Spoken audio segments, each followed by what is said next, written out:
Hello everyone, Dream Envoy here, and welcome back to more of Let's Play Iji. Specifically, welcome to the finale of Iji, which really is just me going on a huge ramble as you get to see footage of the the alpha version of Iji in the background. Specifically, this is version 0.3, which is the second earliest existing copy of Iji. Daniel Remar released 0.3 on his website on the 10-year anniversary of Iji, that is September 1st, 2018. Incidentally, I am planning on uploading this video on the 1st of September 2020, therefore Iji's 12-year anniversary. Really, what is the purpose? Well, purpose is to visually show off the second earliest version of Iji to exist, but also for me to go on to a little bit of a rant explaining why I love this game so much. Why do I think that Iji is one of the best video games ever made, and why I think other video game developers can learn from this game. So, starting off, I'm gonna be talking about gameplay, mostly because, well, that's what you should be talking about anyways when it comes to video games. Should be talking about gameplay here. First up, the leveling system. Now, I think that a leveling system is important for just about any video game because it gives you a sense of progress. It doesn't necessarily have to be a leveling system, but it gotta be something that gives you a sense of progress, whether it be like, I don't know, the stars and in the main Mario franchise, like 64, or the Shine Brights, what were they called? Shine Sprites or something? Those sun-shaped things from Super Mario Sunshine, or heck, even the star bits from Super Mario Galaxy, even though that's not the main collectible line. No, the stars are the main collectible. Anyways, just some number to give the player a sense of progress, I think, is necessary in pretty much most games. I guess not necessary, but it's a good indicator to make the player feel like they're actually making progress. Iji has this leveling system where you can upgrade your stats however you want. That is very unlike many other games, namely RPGs like Pokemon, where stats are distributed semi-random within a certain range based on base stats, IVs, effort values, etc. But with Iji, no, it's completely customizable, and as a result, you can play the game pretty much however you want. If you want to give yourself focus entirely on health, go ahead, focus entirely on health. If you want to be a crazy maniac and just kill anyone, well, that's where attack and strength can come in. If you want, as well as Stasen and Kamado, so you can collect those weapons. If you want to gain secrets, focus on doing the cracks and the strengths. That way you can bypass doors and get extra items that way. Or rather that be ammunition or more nano, which pretty much serves as the equivalent of experiment points. The game and if you do solve certain puzzles with a specific stat combination, the game rewards you with supercharges, which give you extra stat boosts, or posters, which give you which increases your extras. Eventually gives you access to the secret level Sector Z that by itself is fun to play with. Even if you're not the type of gamer who wants to go through all the trouble of finding every single secret, you don't have to. The game is fun when played casually. I mean, yeah, in my opinion, it's extra fun when you go through the trouble of trying to complete the record screen, but you don't have to. You can just play the game casually on normal mode and get more or less the same experience. Speaking of the level up system, I remember hearing about this one critics stating that the system of leveling Iji stats feels less like she's getting stronger and more like she's collecting keys necessary to make progress. In a way, that's true. I mean, for example, strength doesn't actually increase damage towards enemies. It instead determines which enemies are allowed to be kicked. I personally don't ever saw this as a bad thing. The kicking, I see the kicking of enemies like the kicking of shield doors. I suppose a simple way to improve this is to determine which enemies can be kicked with strength and how much damage is done through kicking being determined by the attack stat, but overall, it's a minor criticism. Another thing that is less important when it comes to gaming, but I still enjoy it nonetheless. It helps me get invested, and it's really good for getting other players invested, which is why it's so popular to integrate this into video games nowadays, even though that is not 100% necessary. Definitely the story, and I love the story. But I also love how they present the story. The lore is only as deep as you want it to be. If you want to just get a basic idea of what happens in the game, don't just go through the game, man. Ignore everything else, save for the dialogue between Iji and Dan, or Iji and the bosses, etc. Or you can go extra deep and spare a whole bunch of enemies so you can talk to the Tassin in their hideout in Sector 9. You can go through the trouble of reading every single logbook to understand the Tassin Kamado culture, but you don't actually need to. Heck, those terminals in Sector 6 that explain the whole history of the Kamado and Tassin and how this whole conflict started. You don't need to read that to understand the game, because it's not necessary. I mean, regardless of whether or not you know how the Tassin came into being, in the end, Iji is still going to confront and battle General Tor and try to convince them to leave the planet alone. Yeah, or you can go through the game and just kill literally everyone, be a genocidal maniac, and the story will change to reflect your actions, making you feel like so that in a way you feel like you have an actual effect in the story. Albeit in earlier versions, there was really only one ending, with the only variant being whether or not Iji killed Iosa, or if Ansasi killed Iosa, whether Asha kills Dan, or if Iji manages to save Dan. That was in 1.6, that was the only real difference, and it wasn't until 1.7 that Dan Remar ended up adding those 2 extra endings of what-if scenarios, like what if Iji kills Tor at the end and have Kiran freak the hell out? What if Iosa survives and just later shows up at the end to take her revenge out on Iji? Things like that. So in a way, I like 1.7 Iji more than Undertale in that regard, but I do like games like Undertale more than 1.6 in terms of the endings, because at least in Undertale, everything you do have more of an impact.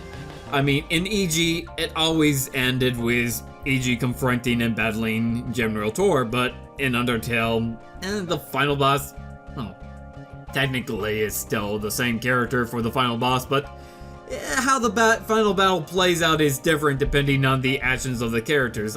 I mean, I think I promised myself at one point I wasn't going to make any comparisons between Undertale and Iji anymore, but look at me, in the final video I do so anyways, because, I don't know, when it comes to games with multiple endings, I think that Undertale is the one that people are most familiar with, primarily because that has been one of the most successful video games this past decade, or rather, past half-decade. Ultimately, this is really all I had to say about the game, and that's the thing. The point that I really want other game developers to take from Iji is just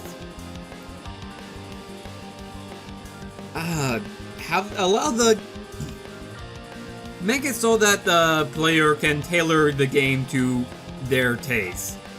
Don't force. If a player doesn't want a ton of lore, say with a story. If you're gonna have players who are interested in a ton of lore, or just like hungry for more and more lore, and players like me who just love reading stories and eating up the lore of any given universe, and you got players who don't want the lore shoved down their throat. EG resolves those, satisfies both, because if you want to, like I said, if you want to hear more lore, read all the logbooks. If you don't care about lore, skip the logbooks and continue on. That is, make the story elements optional.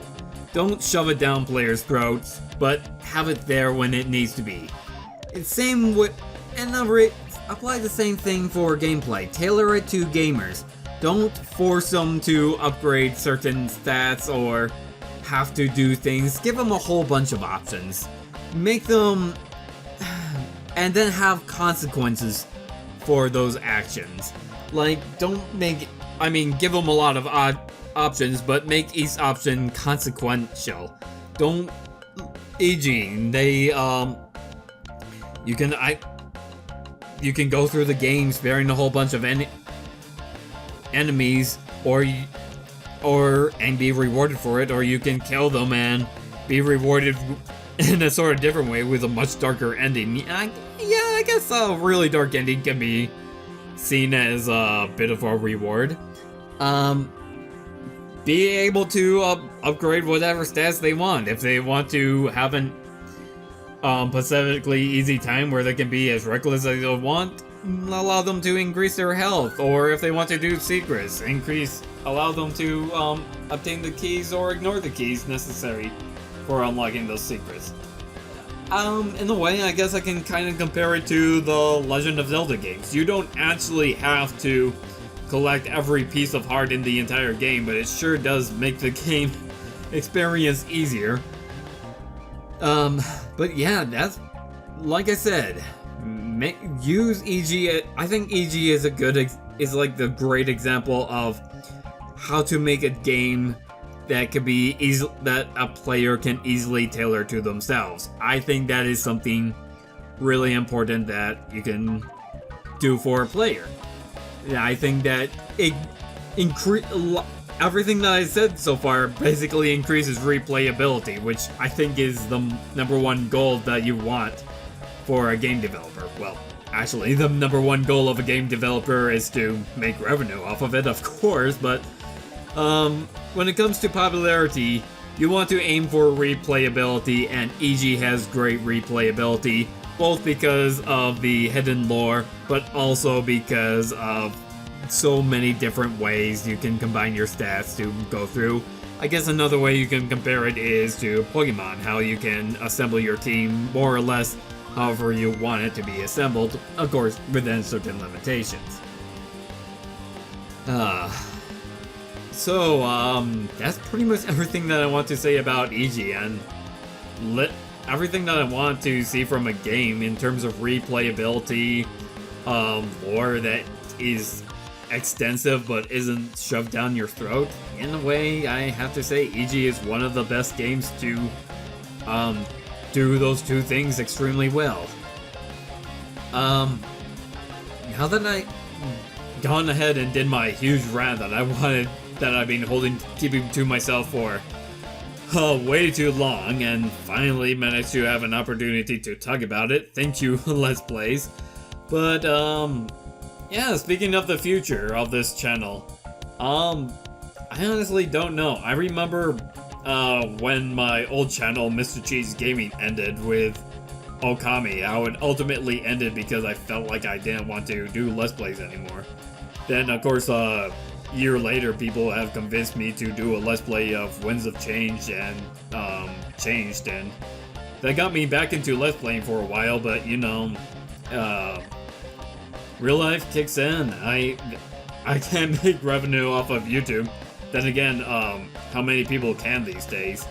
I'm maintaining myself with a job that is now giving me anywhere between 30 to 40 hours a week. Trying to balance that and my social relations and this Let's Play all at the same time, it's stressful, especially since it's my dream to complete a video game of my own, and this is just taking time away from it. So, am I glad that I've gotten to replay Iji?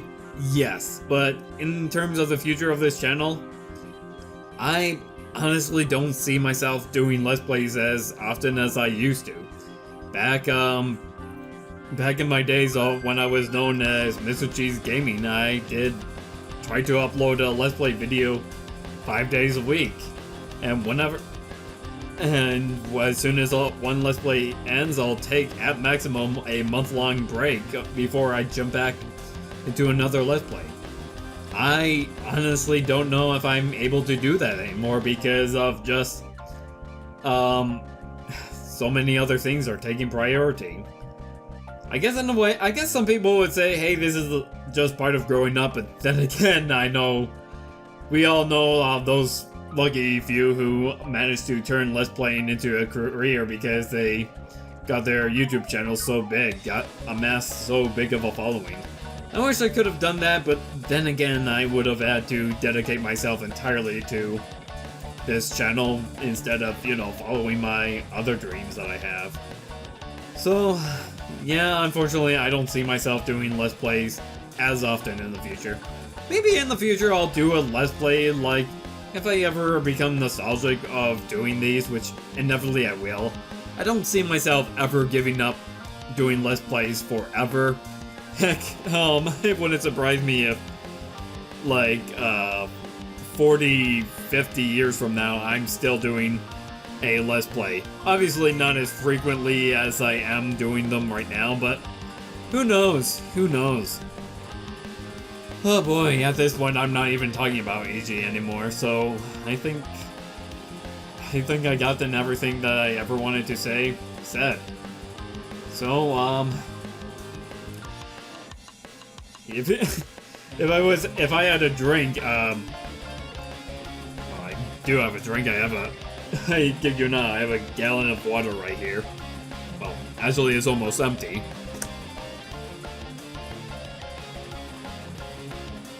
You know what? Cheers.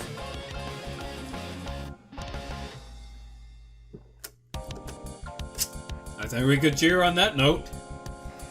Alright.